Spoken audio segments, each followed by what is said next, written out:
Are you ready? Ready! Let's bring on our first guest is Carla Stillwell. Carla is has a fierce combination of smarts, wit, and understanding of history and how we got here. And she is the executive director and founder for the Stillwell Institute for Contemporary Black Art.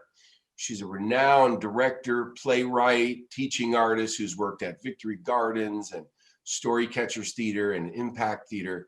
And we are delighted to have commissioned Carla to work with me and an amazing team on creating Red Island, a new musical satire about colonialism and classism and racism in America.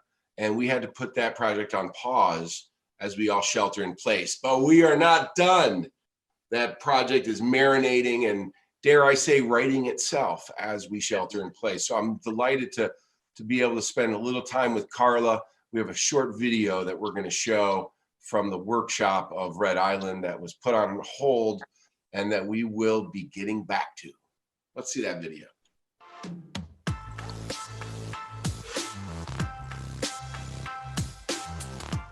I am living in a bad dream. Red Island is technically a sequel to A Blue Island in the Red Sea, which was about the reality of racism in Chicago and envisioning racial healing in Chicago. Red Island is about the absurdity of oppression, colonialism, through classism. So what do I do? Because I can't help telling the truth. In order to understand where we are now, you have to understand how we got here. As you watch things unfold and you hear the echoes of history, you will understand that it's choice. And if we want a different outcome, we have to make different choices. I think what a better way to attack some of this with some comedy, with, I would say, farce at times, and with some music. Welcome to Crucial Connections, the one and only Carla Stillwell. Damn. Love it. Looking forward to it. She's coming in. I'm sure her and Slick are caught in a Uber, probably. Yeah, in the buffering Uber. I see that happen. Yes. Carla! I try very hard not to be late for Zoom things. It's still difficult. Oh, your hair. You look so lovely. It's so good to see you. I wish I was sitting in a theater with you for the 12th day in a row. Because that's what we'd be doing right now, yeah? Yeah, we'd be in the middle of the run of our world premiere at Kennedy King College, but it's okay. We'll get there. We needed to shelter in place. Yeah, we did. And,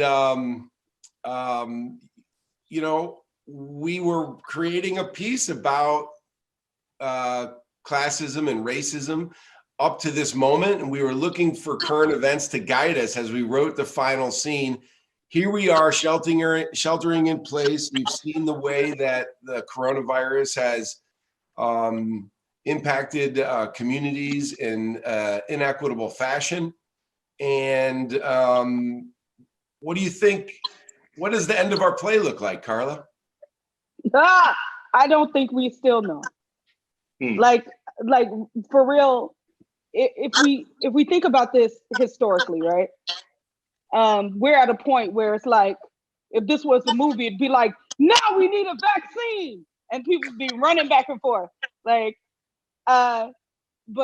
in real life, it took them 4 years to find a vaccine for the measles. I predict that the social distancing, sheltering in place, this is going to go on for at least 2 years. We'll be having this conversation in 2022. You're right. Because to do human trials, because Butt Monkey Ass Clown, or BMAC, as I like to call your president, Butt Monkey Ass Clown, keeps feeding this like there'll be a vaccine by the end of the year. You can't do human trials by the end of the year. Like a vaccine in December means I grow a third eye in my nipple. Like that's not hot. Like that's not what we're doing. So I don't even know if our show has finished writing itself. That's where we are. We have actually let tribalism and racism and classism kill 76,000 American citizens. Is And that the what number is growing. now? 76,000? It was when I left the news, because I watch the news so you guys don't have to. When I left the news, I watch I read your Facebook instead of watching the news. Thank you for that. Because thank you. I do a service. My Cash App is $ Carla Stillwell. But when I left the TV, that's where we were. We were over 76,000. Carla, reverse engineer this moment with Red Island. Let's just take a moment and allow everybody to let's record it on the Zoom. Tell everybody where we were, and then let's move beyond Red Island and talk about what's going on with you. But would you mind just giving everybody the long elevator pitch? So you and I, Anthony and I, met in a darkened cafe or a train station, and we were talking about ways to have this conversation about race and equity and classism. And because I'm a nutcase, because there's something broken here, it's always about comedy. So we created this piece that started with the Treaty of Tordesillas. Like the piece starts in the 1400s when Europeans were running from the Black Plague and trying to find a place to go where they won't like die from breath. Look where we are now. So Europeans were trying to find some place in the world where their breath wouldn't kill them, right? So they ran to what was for them the West and bumped into the Americas and stole land. And that's where our story started. And as we were developing the piece, because it was a workshop piece, it's a work in progress, and we wanted to be true to the moment. So we walked through the big parts of history. We walked through slavery, we walked through the civil rights movement, we walked through, because the point of the piece was not so much to discuss, because people want to get into the culture war of racism, right? But they don't want to talk about the capitalism of racism. They don't want to talk about the money that was attached, because it was never about human beings. It's always about money. So as we developed the piece, that's where we focused. It's like, yes, it's a sleight of hand. The rich 1% white people were telling everybody, this is your place and this is what you need to do to survive. And it's so funny because what's the quote? If you don't know history, you're doomed to repeat it, right? So here we are. And we're in the same place where there are poor people being told, if you sacrifice yourself, if you take yourself into these factories, if you sacrifice yourself for the economy, you will save America. Also, there are these people who are beneath you. Look what the news says. The news is telling you that Black people are dying at an alarming rate. It's because they didn't live right. The health inspector of the United States was like, who is a Black man, was like, this wouldn't happen if Negroes wouldn't be eating bacon. Like, what? So the play was taking us on a journey to have the discussion that history decided we needed to have right now. And that is the discussion of equity and power and the fact that capitalism doesn't work for anybody other than the most, because capitalism is designed that the people in power get the most out of doing the least. They get the most. Yes. What? Because I'll talk for like 20 minutes. Are you at all? Do you have any hope that this pain and shock might actually create pathways for equity and system change? I mean, what will it take? Let's be glass half full for a minute. Let me tell you something. Black people are the most patriotic and the most hopeful people in the world, because we are the only people in this country who know that through protest, through discipline, through understanding and education, it can change. Period. So what do we need now? How do we manifest that now? The manifestation starts with dealing with the health crisis. The health crisis, there needs to be testing.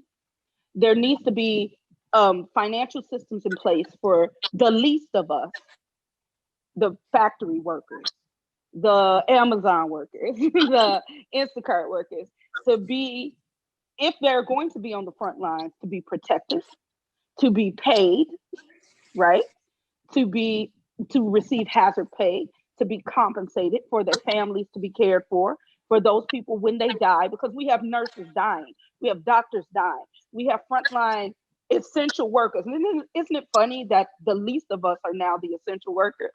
Huh. That the least of us, that the garbage man is now one of the most essential people, because people are home. These are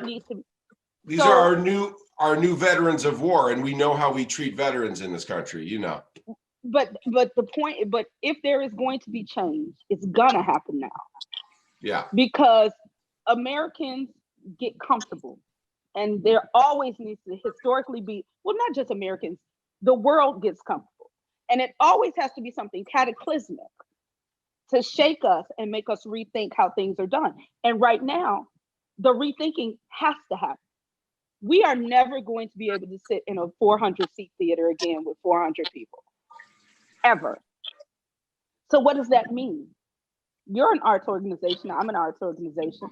We've been talking to funders. We've been rethinking how we do our work, because we have to. Because we all know that at this point, there is no the COVID-19, Rona, as they call it in the street, is sitting there like, oh, that's so cute. You the valet for the president. Look. Coronavirus! Corona's like, bitch, I got you. Corona is messing up the pimp game in the streets. She doesn't care. Well, that's why we're here. That's why we're here talking into laptops instead of drinking too much coffee, giving notes to the team at Kennedy King. And let me just stop for a second and say, that would be so much better for my liver. The fact that I've been home unsupervised with my Jackson Daniels in my pretty glasses. Your liver's like, Carla, you were supposed to be booked. That's why we drank so much in February. Exactly. Like, I literally am going to have to take my liver out, rinse it with some salt water, and hang it in the bathroom for like a week so it can dry out. So what are you thinking? We're running out of time, and I want to make sure that we hear from your vision for what is going to happen to our art form. What are the things that you're thinking about? What are you grieving? And how is that grief going to find meaning in your work and our work together as we move forward? I mean, we are, those of us that choose this life, choose interpersonal connections, right? We like to be in a room together. We like to play together. We like to play our theater games and sing our songs and create and make things. So that's sad right now. But I'm still so hopeful because of this, what we're doing right now. We can still connect. We can still be together. We can still create. And the question for all of us is, how do we create, and it's kind of a mixed blessing, right? Because now we can create our little Chicago things that are usually isolated in our little Chicago world, and we can stream them to everybody. And that's the magic. That's the ticket. You know, it's a beautiful. It's actually a beautiful, hopeful time. It could allow us to reach new audiences and people that are not ready for whatever reason to come down to Englewood to see our show. Maybe they'll see our work and they'll come to the next one. Is there anybody who joined us in the Zoom who has a quick question for Carla before we roll on and get back to her life as a living humorist? I love that. Humorist. Any questions from anybody? Oh my goodness, could it be Dr. Slick? The one Is that my baby mama? Somebody need to promote that woman. Bring her on up. There they are. Slick. Hey, Slick a lick. Hi, babies. Hey. Hey. You know the devil stay busy, but I stay busier. So And and I like the way you got busy going on tonight. What kind of question you got, sis? Carla, I would like to know why the internet is so racist. I mean, literally, why did the internet just like, you know what I'm saying? I'm like, There's here. white supremacy in the algorithm. Oh my gosh. These trolls are busy.